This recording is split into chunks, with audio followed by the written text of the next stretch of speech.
Good evening, ladies and gentlemen. It is with immense pleasure that I stand before you at this very forum dedicated to some remarkable advancements in the field of renewable energy technologies, battery energy storage system, and EU energy transition strategy, the trends and challenges that we are facing nowadays in the adoption of renewables and how to address and mitigate those challenges.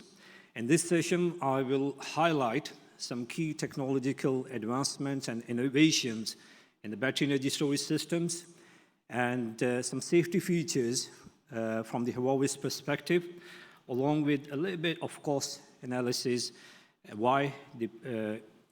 how the cost is affecting the adoption of the renewables and energy storage in this day and age. So before we get into specifics, let's quickly go through the future EU power system.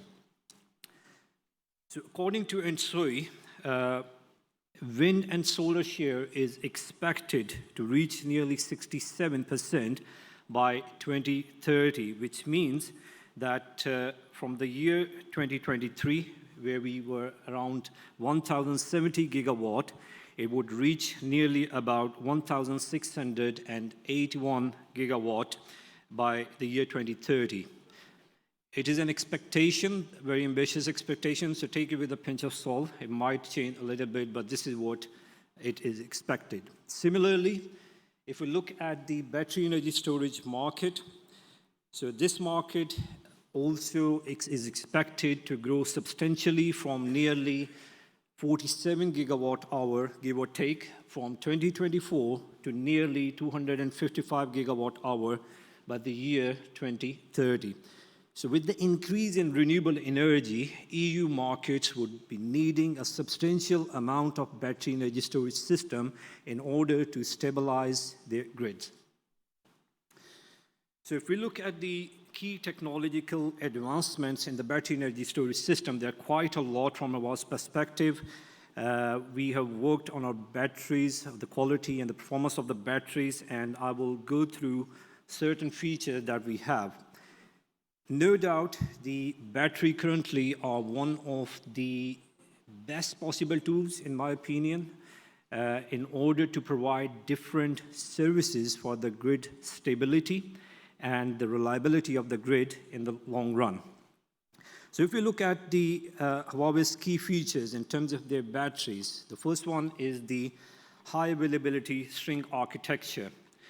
So as compared to the centralized PCS, which has a single point of failure, I'm not against central inverter, it just depends on the application, but having a single point of failure because 10 to 20 battery clusters are connected with the single DC input, and if one of the PCS fails, that could bring down anywhere from 1 megawatt up to 4.5 megawatt of power.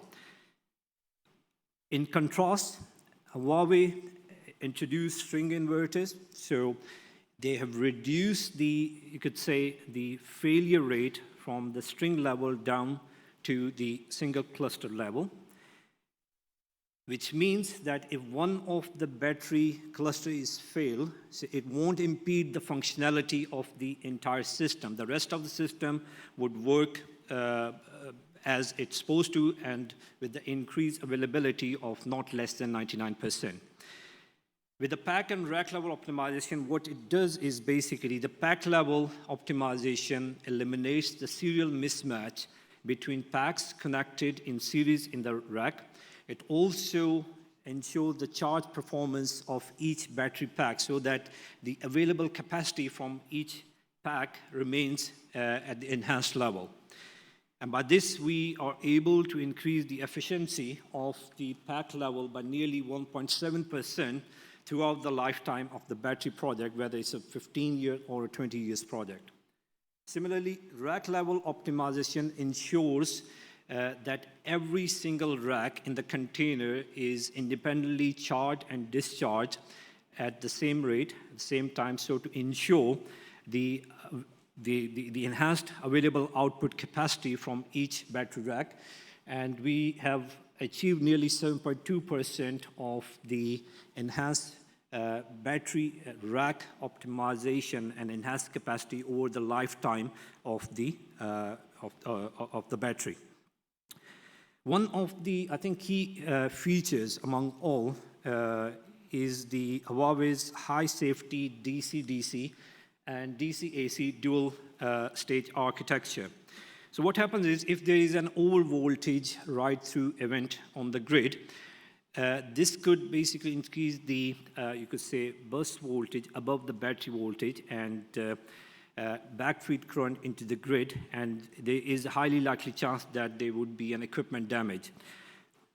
How Huawei has achieved overcoming this issue is by introducing an over-voltage ride-through adaptive algorithm, which ensures that the bus voltage of the PCS remains stable, as well as the voltage of the battery side remains stable, and we have the output efficiency remains at above 99%. So with this architecture, it not only ensures the safety of the battery energy storage system, but also the safety of the grid, because there is no backfeed into the grid side. So in terms of the SoC calibration, Huawei has introduced a real-time active SoC calibration, and this is achieved through precise voltage and current sampling at a very high rate, ensuring a dedicated battery management and integrated chip, which with a self-learning AI algorithm, and that ensures that we have a high sampling rate, and that reduces the error level to less than 3% and the discharge capacity to above 2%. In layman term, this means that in the normal circumstances, depending on the application, depending on the usage of the battery, you may have to send your service engineers to the site. You may have to shut down your battery containers in order to do a manual SoC calibration. So that means the downtime of the battery, loss of the revenue if your batteries are participating in certain ancillary or grid balancing services. But in our case, there is no such thing, because the battery actively and real time does the SoC calibration, so there is no loss of revenue. I think among all, the most important feature is grid forming. So we have seen recently that many grids globally have an issue of reduced inertia. And this is happening because of the increased integration of renewable energy sources, as well as phased out of fossil fuel-based power plants. But the question comes in mind, what is grid forming for most of you possibly? So in a high level, because this is quite a technical topic, but I'll try to explain at a very high level, that the idea behind grid forming is the use of advanced power electronics, advanced algorithm, and advanced control system to create a virtual synchronous machine, just like a generator, which could emulate like a generator in order to provide stability and a synthetic inertia to the grid. So the principle behind grid forming is the control of both voltage and frequency. In traditional grids, this is done by the grid itself, but when we talk about the grid forming system, the grid forming source, like the battery energy storage system, along with the grid forming inverters, takes on the responsibility of regulating both voltage as well as frequency. So Huawei grid forming inverters could provide 3 different types of stability, like voltage, your frequency, and the phase angle. So when we talk about the voltage stability, during an LV, low voltage ride-through event, the inverters or the system could inject reactive power or absorb reactive power at about 1 to 3 times of the rated reactive current of the inverter, and support the system for up to 10 seconds before the grid operator or the site operator brings in some alternative sources to accommodate that. In terms of the frequency stability, the inverter could provide anywhere between 3 to 20 seconds of inertia time constant for the equivalent moment of inertia. In simple words, it means that the system instantaneously provides enough power to the grid to reduce the rate of change of frequency, which we normally call rock-off in the electrical terms. And lastly, for the phase angle stability, the inverter could provide a wide range frequency damping oscillation across 0.1 to 100 Hertz, which means that we cover the low, medium, and high frequency oscillations in the system. Another important feature, if we move to, is the black start, which again would be expected from the future batteries. So black start is nothing but the restoration of the electric grid from a complete or a partial shutdown without the intervention of the transmission network. And in Huawei battery energy storage system, along the grid-forming inverters could provide a complete AC waveform. They could provide a frequency, voltage, phase angle reference for the other generators to start, synchronize with it, and eventually form an interconnected grid. And this system could support full range short circuit ratio from 1 to 40, which means that from a very weak grid to a very strong grid as well. Normally, grid forming is not required for the very strong grid, but still, it could support this system as well across the full SOC spectrum of 0 to 100%. Now, if we talk about the DC safety technical features in PV inverters, so according to Huawei's own assessment, based on about 300 gigawatt of operational data, that most of the faults that occur in the PV systems, they occur on the DC side, and about 74% of the problem that we monitored, they occurred on the DC side of the PV system. The major issues could be DC cable breakage, DC connector fault, MC4 burnout, and the DC capacitor damage. So all of these faults not only bring the system down, but they could also increase the risk of instability and most of the time fire. So we have implemented different safety features in our PV inverters, and I will just highlight just a few of them very quickly here. The first one is the smart string level disconnector. So it is an active safety device built into Huawei string inverters and controllers, and it senses the fault on the string level, and these faults could be anywhere from the reverse polarity, backfeed, short circuit, or other anomalies like this. And it isolates that string from the entire system till you ensure that it's safe to work. Similarly, for smart control level disconnector, it's again a proactive safety feature built in the PV connectors and string inputs, and it also monitors the abnormalities at the string connector level and ensures and flags and alarms the system to pinpoint the exact connector in the system which is faulty in order to reduce the risk of fire and other issues. MPPT level insulation detection. This measures and monitors the DC to ground insulation resistance for each individual MPPT, which means that the inverter can pinpoint the faulty string to a specific MPPT level with 6 times faster rate. Lastly, the smart string cleaning fan, which is an integrated cooling system. What it does, it reverses operation based on the environmental condition like temperature, dust accumulation, and other conditions which could harm the inverters. And it not only reduces the operations and maintenance cost, but it also increases the longevity of the inverters. Quickly with the grid forming again. The grid forming is kind of emerging as an essential, but I would say a mandatory requirement for most of the European grids. With the publication on RFG2, most likely this year, the GFM compliance with gradually transition from a recommendation stage to an obligatory stage.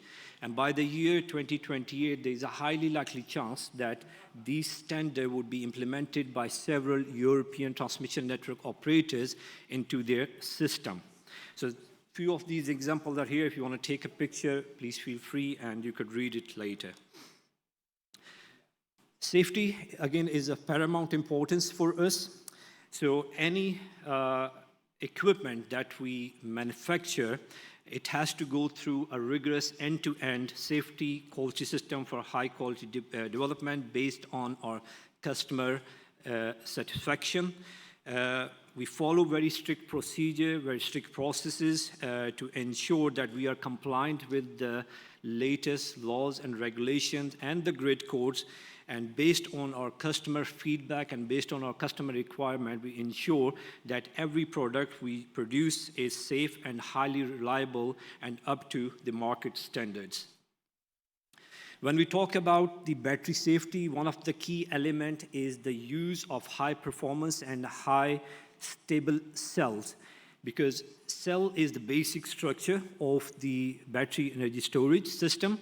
And at Huawei, we are adamant of going through rigorous testing of these batch of cells that we randomly choose. They go through hundreds of cell performance testing like short circuit, lithium precipitation test, expansion, swell test, drop test, puncture test. So there are various types of tests that we perform in order to ensure that not only the cells are reliable, but the whole system is reliable to be used in the market.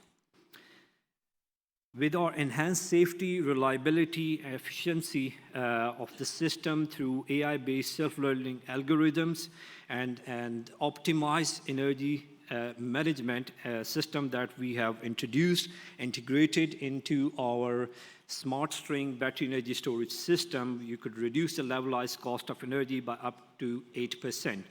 With the higher availability, you get high returns, and with that, you get enhanced operational efficiency. So based on a 100 megawatt hour system, which is doing one charge cycle every day, you could have a saving on the OPEX from anywhere 1.5 to up to $2.8 million US.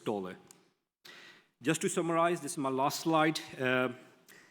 The impact of BESS and renewable costs on the adoption in the global market is very visible, very substantial. We have seen a drop in the prices of the battery energy storage systems last year by up to 20%, and this was the largest drop since 2017. According to IRENA, the prices of the PV as well as wind turbine have substantially gone down within the last decade. And thanks, this all happening because of the economies of scale, large-scale production, high efficiency in this cyclic process and the raw material, and the new advancements in the both PV, wind turbine, as well as energy storage sector. So to conclude, we could say that the cost of renewables is way too cheaper or way too cost-effective as compared to the cheapest fossil fuel-based alternative, and hence the positioning of the renewables to become a viable and cost-benefit asset for the future power generation is really substantial. Thank you very much. Yes.